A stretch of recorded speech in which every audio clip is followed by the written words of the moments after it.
What's up, everybody? Time once again for the movie retrospective, and we're doing some more Hammer horror. Yeah. Matter of fact, I think this is probably I don't know, I kind of feel like this is probably one of the most iconic Hammer horror movies, just because it was kind of the first one to do a lot of the things that a lot of the later Hammer movies would do.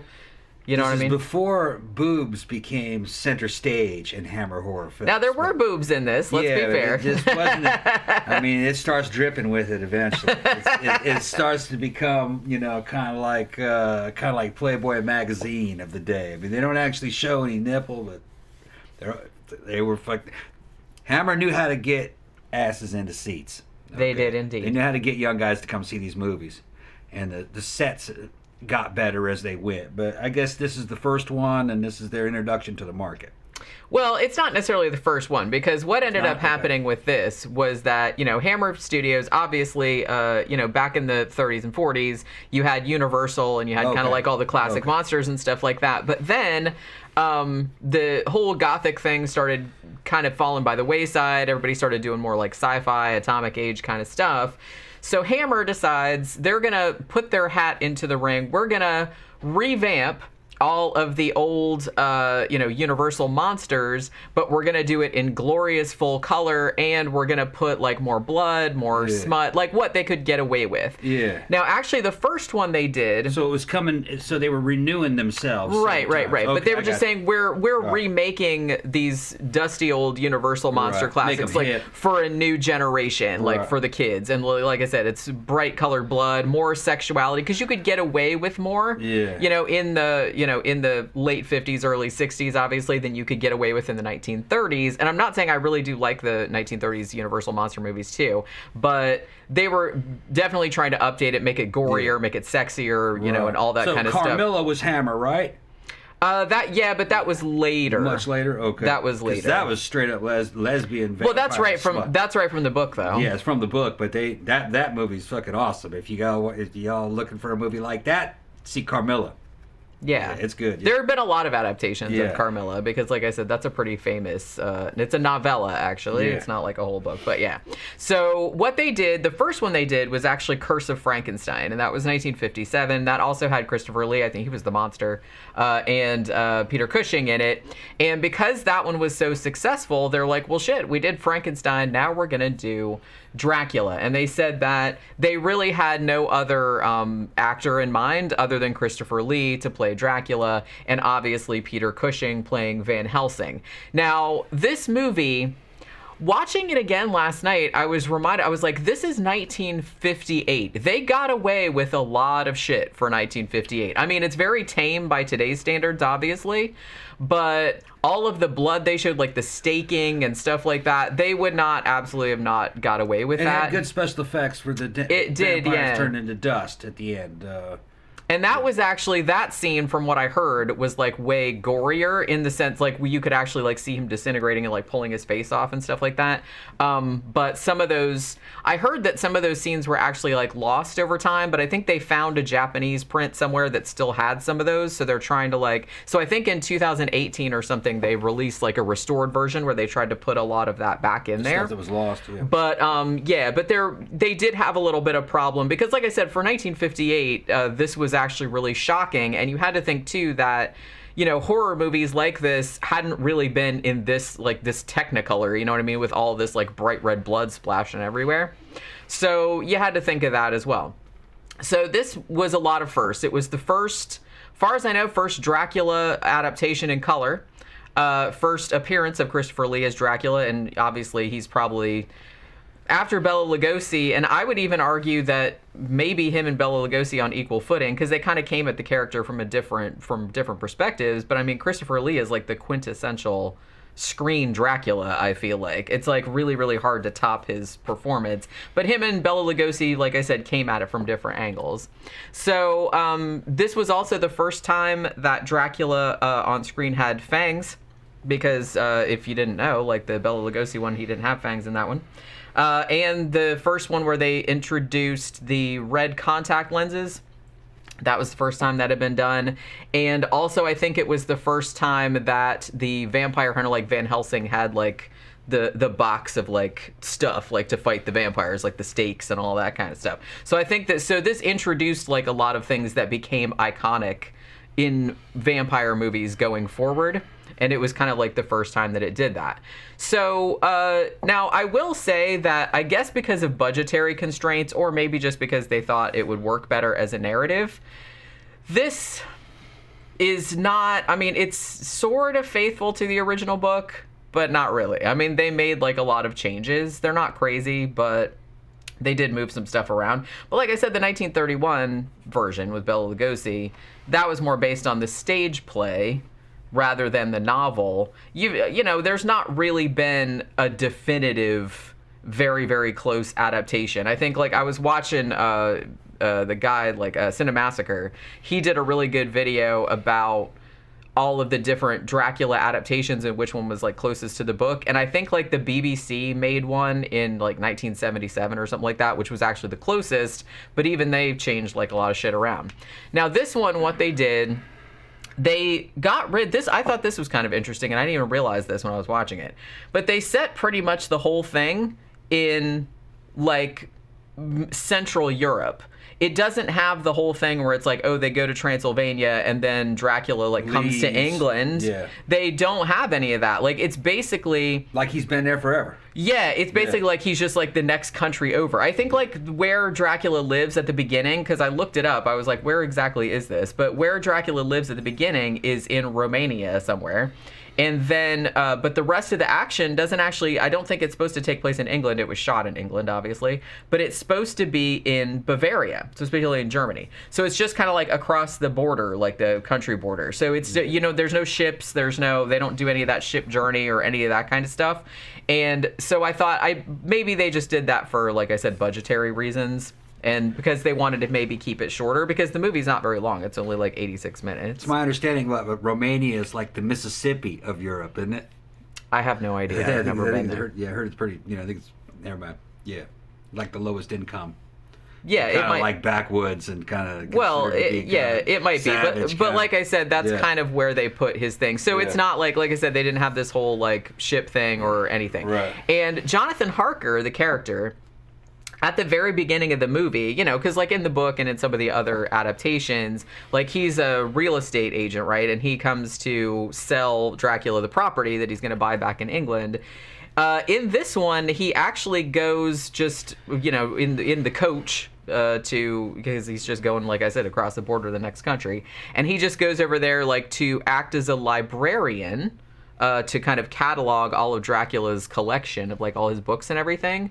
So he goes there to do that, but it turns out that he already knows that Dracula is a vampire, and he's essentially like a vampire hunter who's working as Van Helsing's protege, assistant, whatever it is. Yeah. Like they're working as vampire hunters together. So in a way, like I said, that's kind of weird, but I can see why they did that, because it kind of gets you to the action like right away. It's like, look, everybody knows he's a vampire. Let's just kind of like, he also knows he's a vampire. So you don't have the whole thing. Like, he does go to Dracula's castle at first, and then there's one of the vampire brides and all that, but he's not...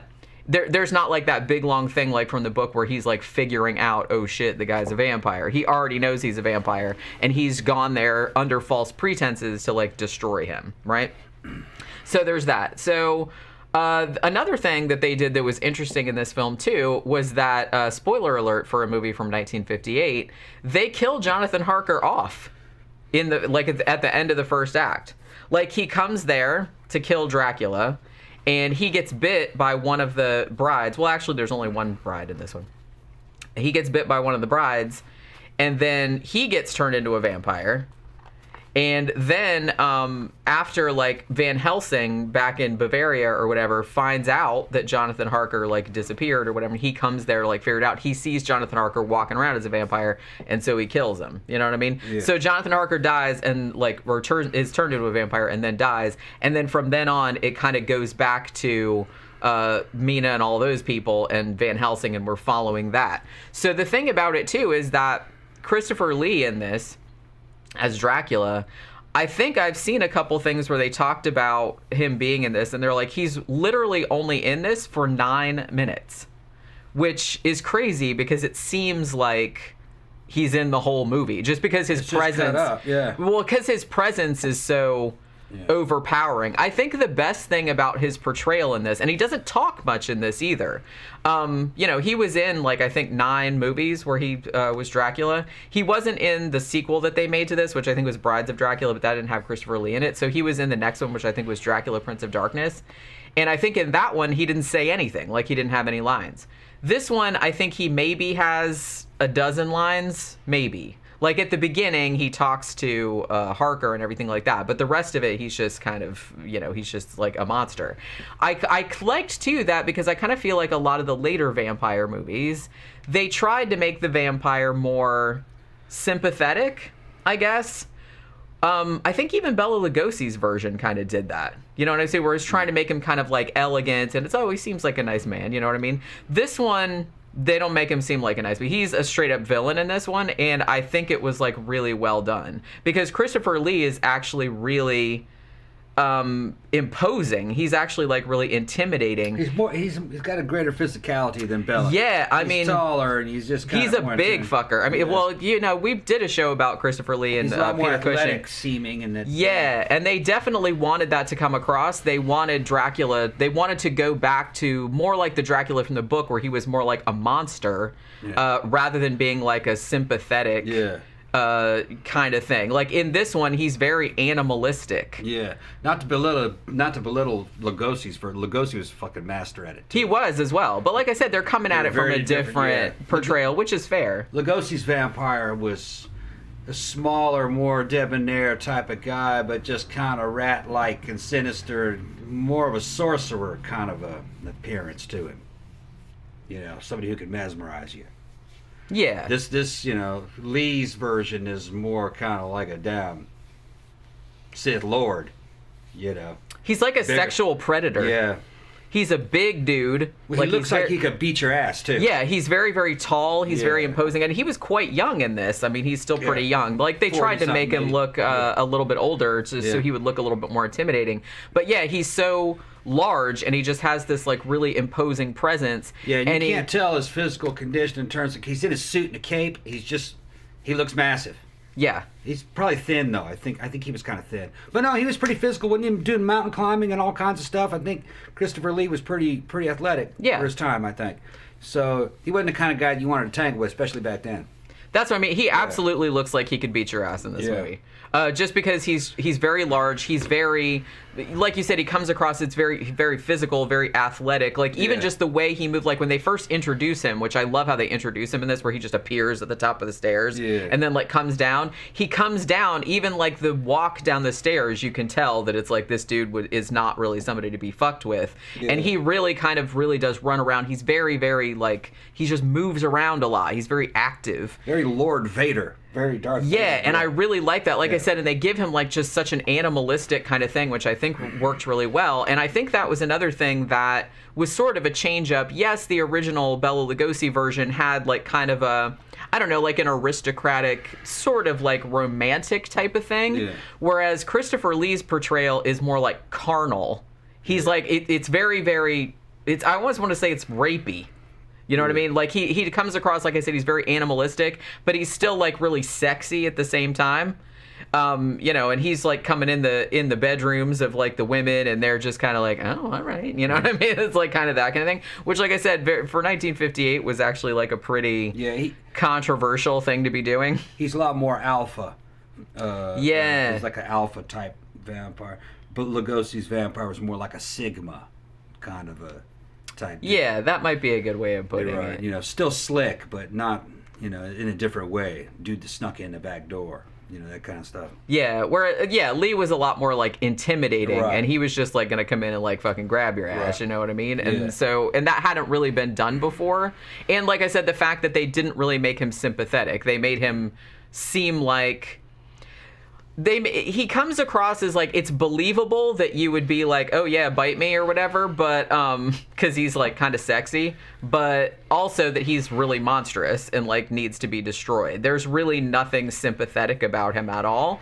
And I think maybe that's not only down to Christopher Lee's performance, which is great, but I think it's also kind of because of how they set the story up, where at the very beginning. Like, you don't, like, in the book, you almost have a little thing where Harker, before he figures out that Dracula is a vampire, like, they have some back and forth, so it's almost kind of like, you know, there's almost like a relationship or something going on there. Whereas in this one, Harker knows right away that he's a vampire and I've come here to destroy him. So you're always, like, from the very beginning, they've set it up as like a good versus evil kind of thing, like, just right from the very beginning. So you don't really get a lot of time spent. They don't spend a lot of time establishing Dracula as a character, or, like I said, anybody that you should feel sympathy with.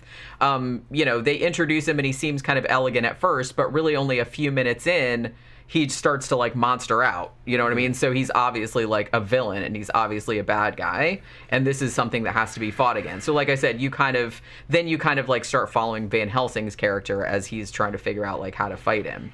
Another weird thing they did in this too, which I'm just so fascinated by all the different variations of, like, Dracula. They did, like, why they made particular changes. Like, I understand why they changed the whole thing. It's like, well, we need to take out the whole, like, Transylvania to England, because the book is very sprawling and takes place on in a couple different countries, and it's narrated and right, and it's basically. There'd be a way to do that, like, that it wouldn't be necessarily boring, but I think that works better in a novel usually than, like, in a movie, although I did like Coppola's version that kind of incorporated some of that.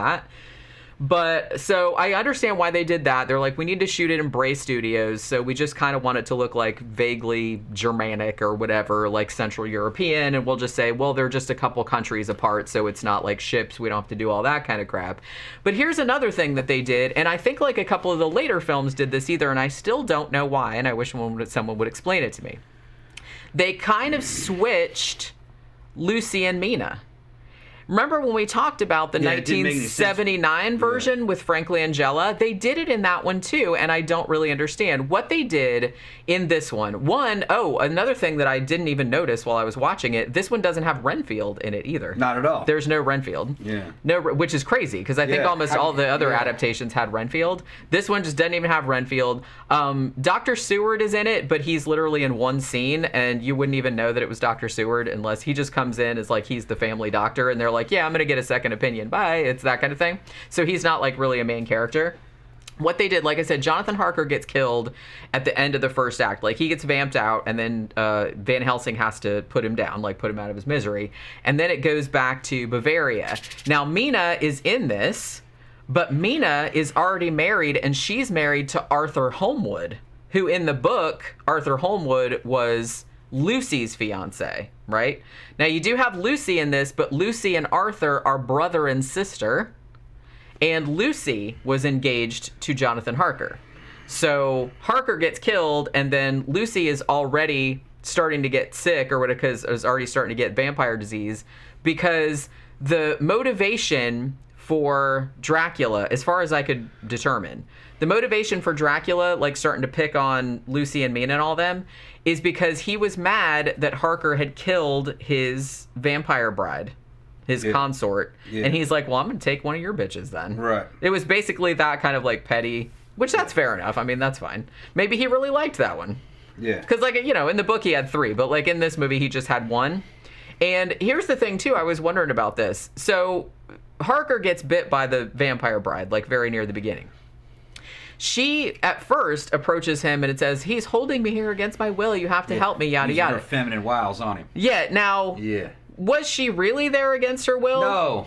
Maybe she was, like, at the beginning. Like, maybe he bit her and brought her there against. But, yeah, she was just pretending to be immortal. She was just trying to get Harker close enough that she could, like, bite him. Yeah, she was pretending to be a mortal woman. And the last thing she knew is that she was being held there as a mortal in the grips of a damn vampire. So that was the angle that she used. She's like, oh my God, she could play that role. Yeah, he's holding me here against my will. And he's like, oh, okay, yeah, she was a vampire. Yeah, and then she's like, sucker. Yeah. That was that. But yeah, so I guess, like, Dracula was mad. That was a great lie, because the best lie is the one closest to the truth. He was holding her at first, but not anymore. I guess he knew that he was a vampire. If not, that's a good cover. Yeah. You know what I mean? To just go with what was, you know, a lie that is closest to the truth is the one that will be believed. So, you know. That's what she did. Yeah, I guess so. She just kind of told the truth as it was back then, and that's passable. It worked, kind of, because he knew that that the dude was a vampire. Yeah. And she didn't tell him that, but he put two and two together. He's like, oh, he's going to turn her into a vampire. She was already a vampire. Yeah. Yeah, little did he know. Yeah, well. That's pretty good. Then they started fighting over it. Yeah, because then Christopher Lee comes in and he's like, rah! And he's like all with that great iconic, like those red eyes and all this fucking Jenny's teeth and everything. probably critique the movie based upon what was included or excluded from the in the story from the book. Well, I don't know if critique. I'm just interested in the differences. I'm gonna critique it on a lot more basic level. It didn't look good. All right, it was too bright. The colors weren't that strong. The sets were not very interesting. They were. I liked the sets. I thought they were boring. It just didn't have any very much visual style. Now it is the 50s, so maybe that was acceptable then. But they got a lot better looking in the 70s, the 60s and 70s. The way a Hammer film looked, the sets looked a lot better. So did the costumes. I just thought the sets were wrong. It should have looked like a damn ancient, spooky, abandoned castle, kind of like in the old Universal films. But see, I think that they wanted to like get away from that though, because like I said, they were trying to do something like more like that was gothic, but for a modern day. Because the 30s ones were all like creepy, like cobwebby castles, whereas this one looked like a creepy castle, but it was more like one that looked like they had a maid. Yeah, Or then if they're gonna go the way that they went in this one, at least darken it. So you can't see everything. So there's some mystery, more shadow and stuff. Now I have that heard would have been a lot better looking. The version that we watched is on HBO Max at the moment.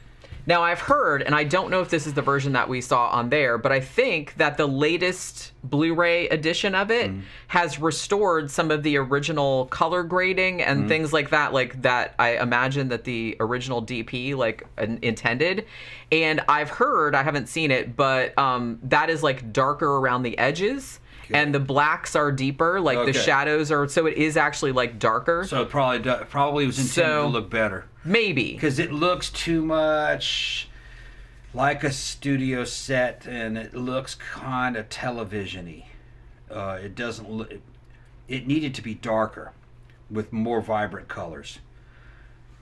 Some of the editing and the camera angles, you wouldn't do that today, but I think a lot of the stuff that they did was based on the fact that cameras were big back then, and cameras didn't have very good tripods and things to set on back then. You couldn't really get a really intense angle during a fight scene. Blocking a fight choreography back then wasn't what it really would be, of course, today, or even in the 70s. The 70s was better. So my only problems with it is that it was not visually impressive. Had it been visually impressive, I probably would have liked the movie better. I would have been more entertained, I think. But the acting was good. The story was good. It was just kind of visually boring.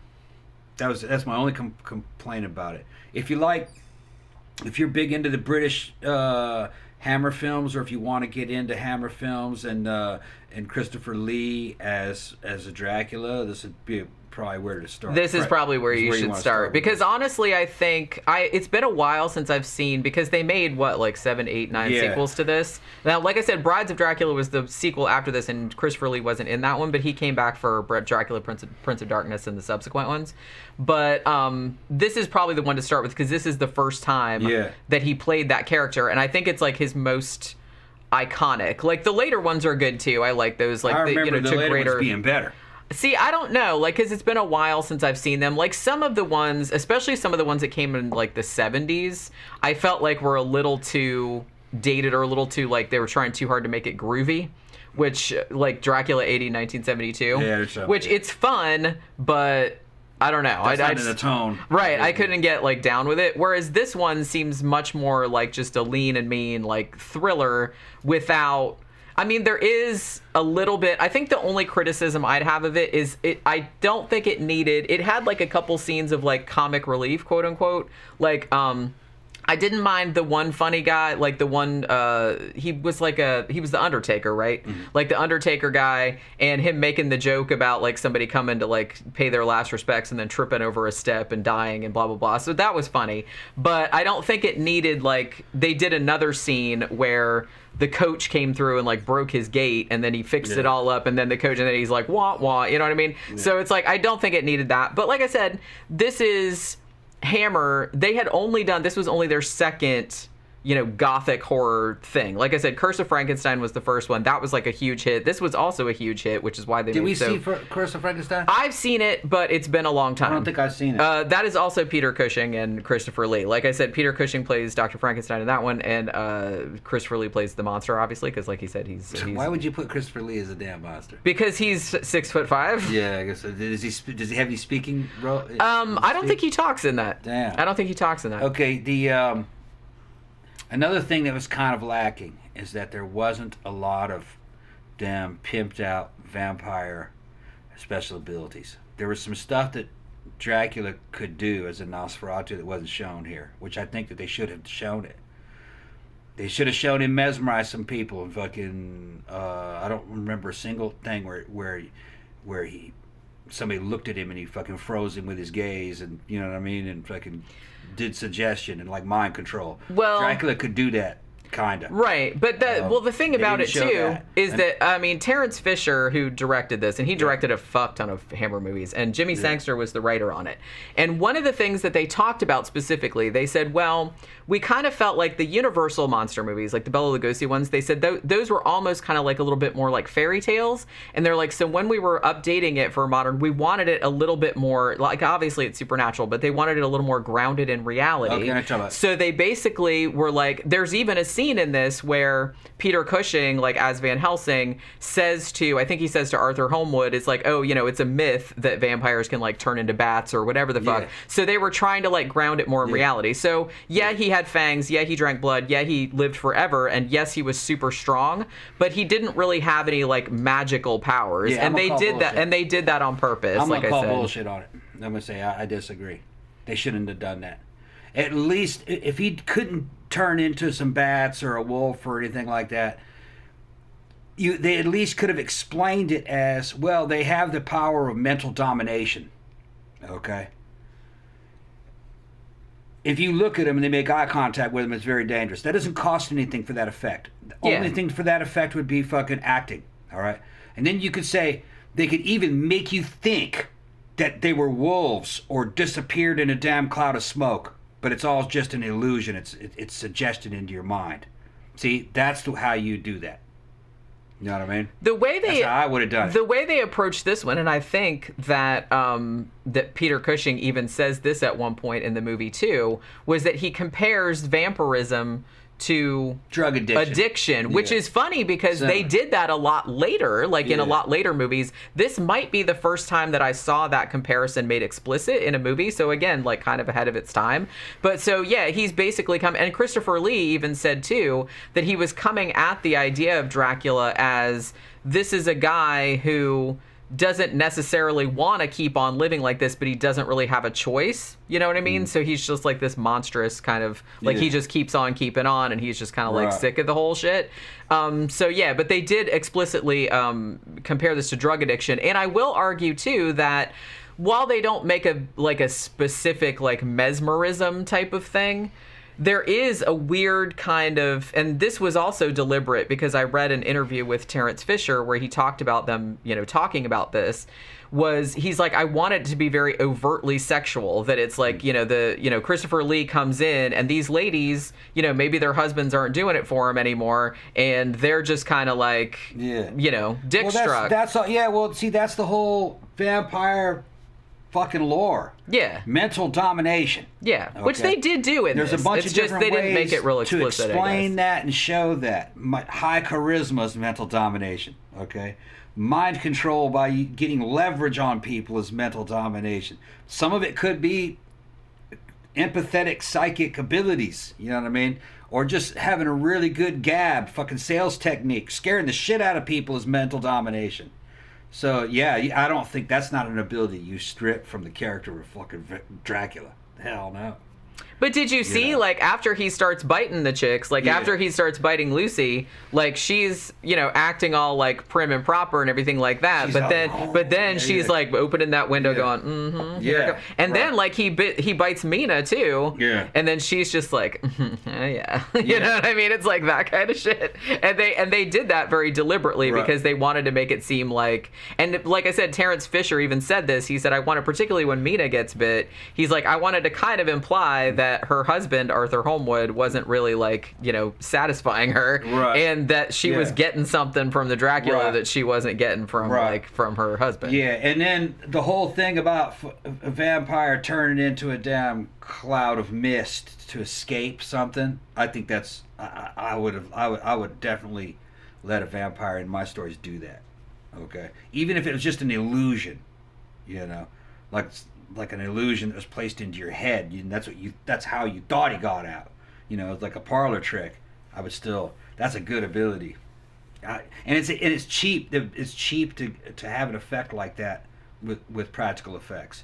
You know, the smoke machine played in reverse can do that, or fans and shit. You edited it the right way, and you know, fucking Dracula's there and he falls into a fucking cloud of fucking dry ice on the floor and fucking goes out underneath the damn door. That's a fucking badass shot. And other movies have done it, and I think they should have done it in a movie like this. I don't know, though. I kind of, you know, you could argue that you like certain things better, but it's just kind of like, I like that they tried to do something different.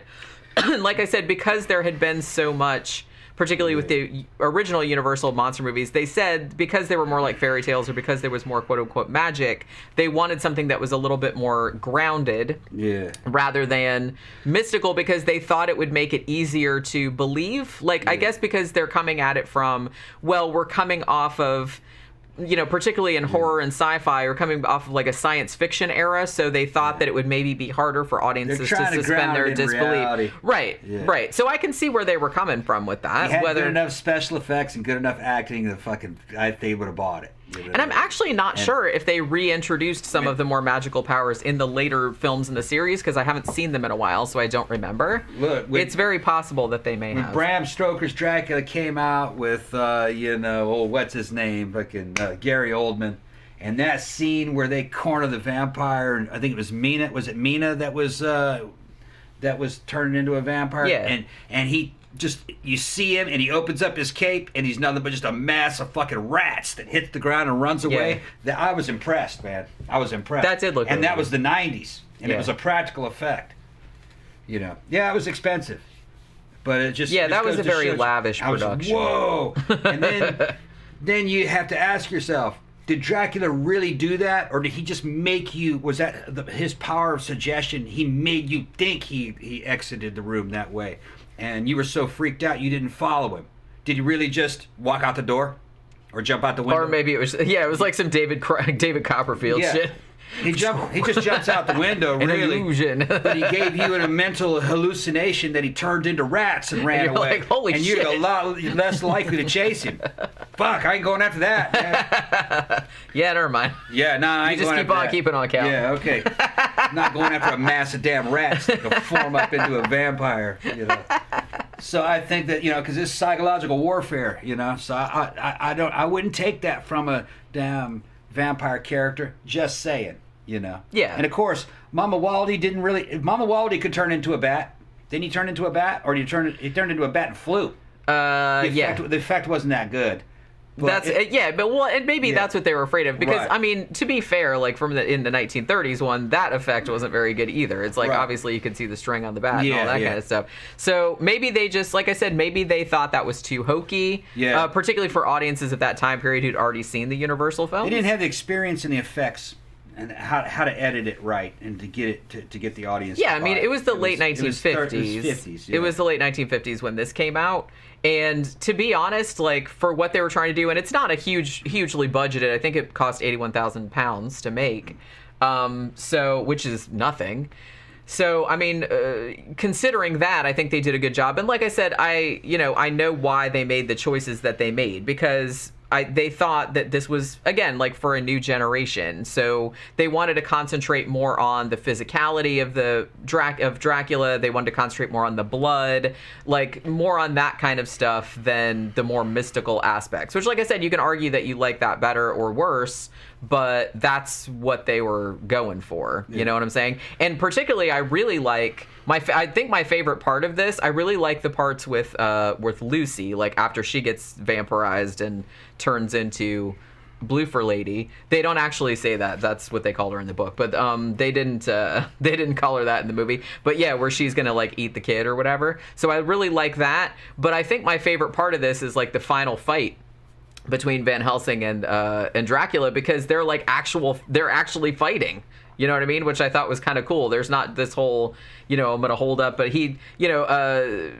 actually, like, Van Helsing is actually really, really physical in this too. Like, he's jumping up on the dining table and getting the candlesticks and holding the candlesticks out. And then, like, at the end, he runs down that long table and jumps up and pulls those fucking curtains down. Yeah. And then, like, Christopher Lee is like, shit. Then, like, he starts, like, disintegrating and it's all gross and shit. For a skinny guy, I mean, he probably weighed 125 pounds. He was fucking running around. You realize that? Yeah. How skinny that dude is? I know. Yeah. And actually, well, he was like, it's funny because when they first asked him to play Van Helsing, he was like, he's like, what, are you going to put old man makeup on? Because Van Helsing in the book, is an old man. Yeah. And he's like, that's really dumb. Why don't you just get an old person? Yeah. But they were like, no, we want you. He's like, well, then I'll just play it as me. Like, I'll just play it as a younger character. Because that would be ridiculous if they tried to, like, old him. And I'm going to say, of all the Dracula movies, of all the everything, I think that he's my favorite Van Helsing. I mean, he's the most iconic. He's probably my favorite Dr. Frankenstein, too, gonna be honest with you. I fucking love Peter Cushing. But, yeah, I mean, I don't think there's been a better Van Helsing. I will say that the strength of this particular movie is Van Helsing and Dracula. The acting's good. I mean, the two of them are so fucking great. Yeah. I'd like to see the original color version of it, you know what I mean, with the color corrections. That's what I've heard. I've heard that the original, and I think it was 2018, if I'm not mistaken. Maybe one of you guys knows. But not only have they restored some of the scenes that were cut out, because there were some censored scenes, like with more explicit, like staking scenes. I like that, which and more shots of Dracula disintegrating at the end, because they did like trim some of that out because the censor board was like, oh no, it's 1958. There wasn't a huge amount taken out, but there were like little things like that taken out. And I heard that the color grading on it is a little bit warmer, a little bit darker. It's kind of dark around the edges. Yeah. And the shadows are darker. That's what I heard. That's what it needed. So like overall darker. So it's probably better. It's not just me that noticed it then. It looked washed out and too bright. It didn't have a spooky tone. It is, yeah. Well, yeah, it is very bright. Yeah. And yeah, maybe there's not like maybe there wasn't enough. I didn't really notice because I'm used to like watching Hammer films, and I'm used to watching British films from that time period. So they all just kind of look like that. But yeah, I can, now that you're talking about it, I can kind of see what you're talking about, where it needed more like contrast, I guess. More contrast. It needed darker shadows, the brighter tone to the colors, and darker, you know what I mean, and an overall like a darker filter on it. Yeah. To make those interiors seem a little bit more mysterious and menacing and better looking to the eye. They just look basic to me. Yeah. You know, like something you'd see made for TV. And it didn't have to be, because the quality of them was pretty good. It's just that the way they looked on film, the way they were shot was super basic. Just saying, you know? I get what you're saying. Yeah.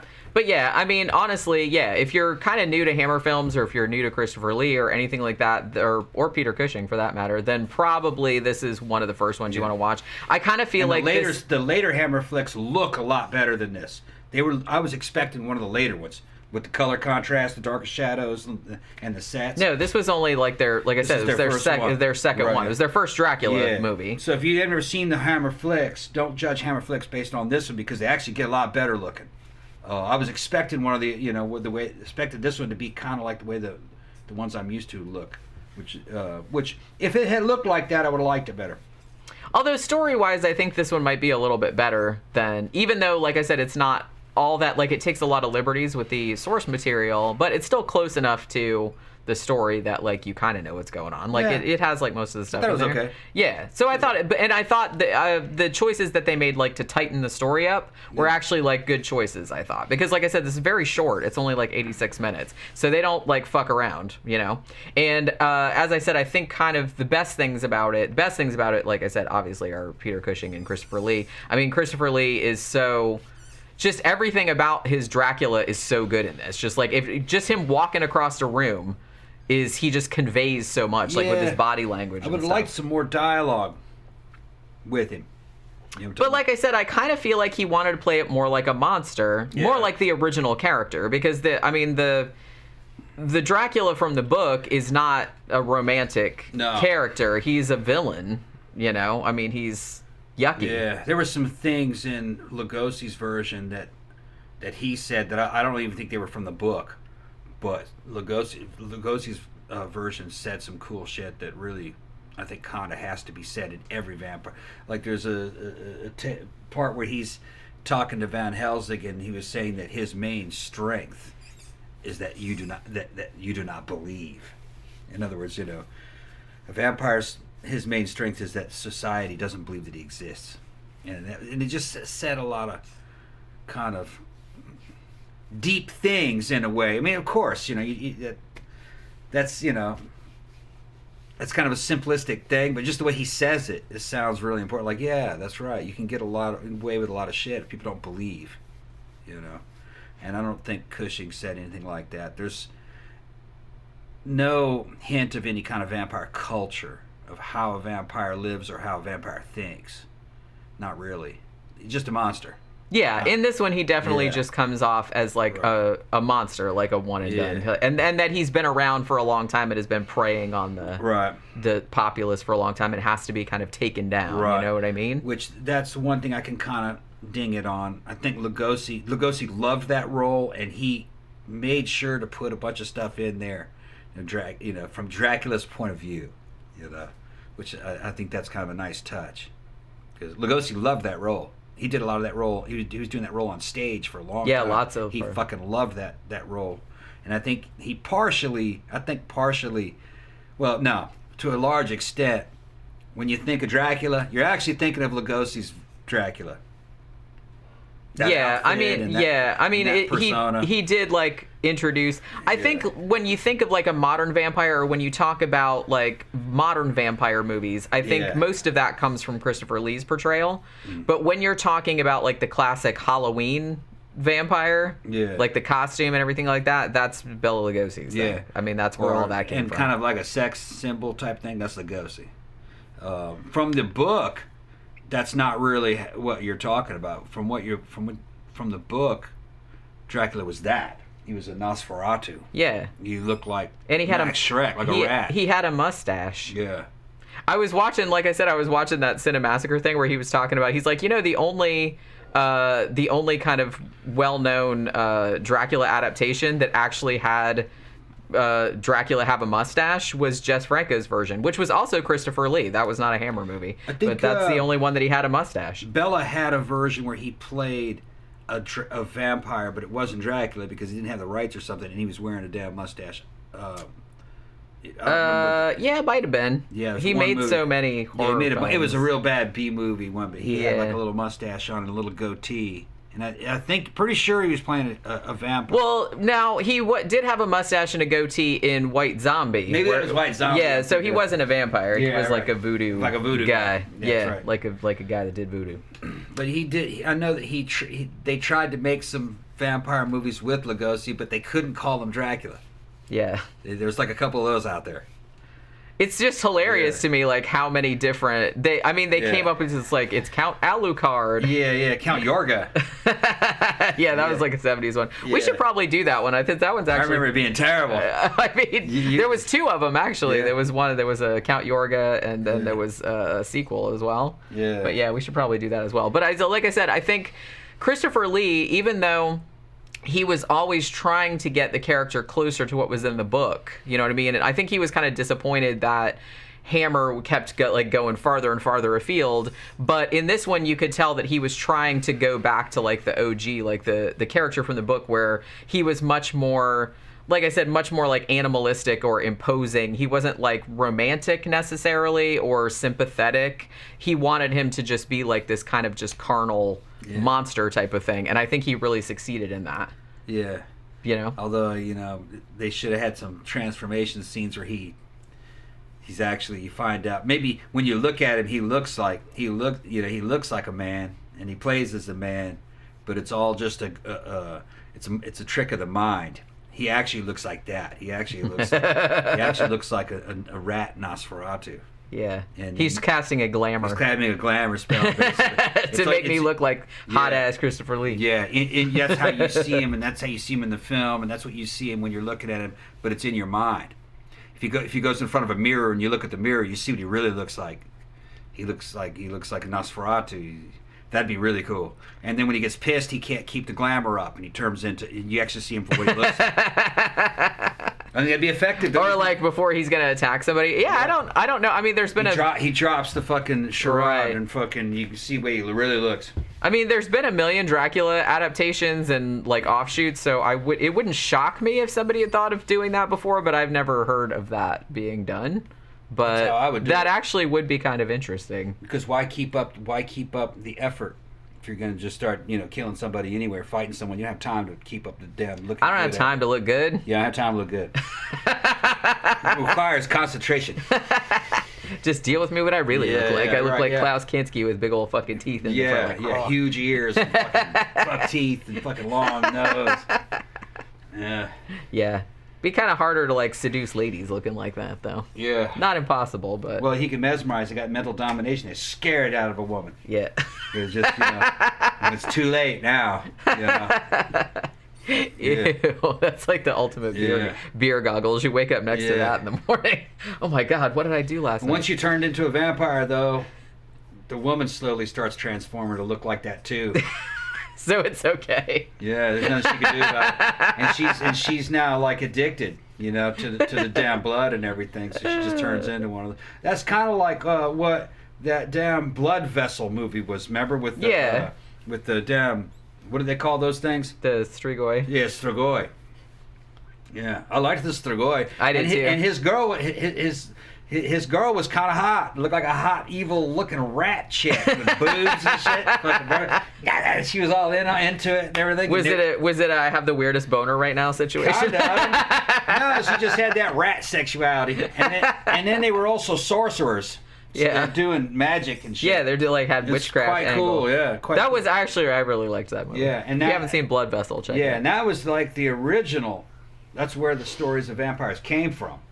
Was Strigoi.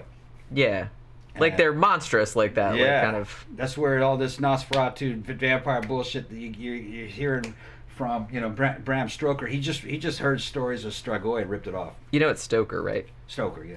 That's what I said. No, you said Stroker. No, I didn't. Yeah, you did. Like Stroker Ace. It's my accent. Bram Stoker Ace. Yeah, Bram Stoker. The mashup that we never knew we needed. Bram Stoker. I'm mush-mouthed anyway. Bram Stoker and... I'm too old to enunciate. I don't give a fuck. It's Bram Stoker and what's his ass that was in Smokey and the Bandit. Yeah, I don't know. They team up and driving around in the fucking Trans Am, getting kids. It's like I invented a whole new movie. Yeah. All right. So are we done talking? Yeah. All right. So if you want to see the first Christopher Lee Dracula movie, it's Horror of Dracula. It's actually just called Dracula in the UK. It's just called Horror of Dracula in the US because the original Dracula from 1931 was apparently still playing in theaters here because it was, they re-released it, so they didn't want any confusion. So they actually call it Horror of Dracula in the United States. It's on HBO Max at the moment, and I'm sure you can get it other places as well. But check it out, or if you've seen it, let us know what you think about it in the comments, and we will see you again on the next movie retrospective. Bye.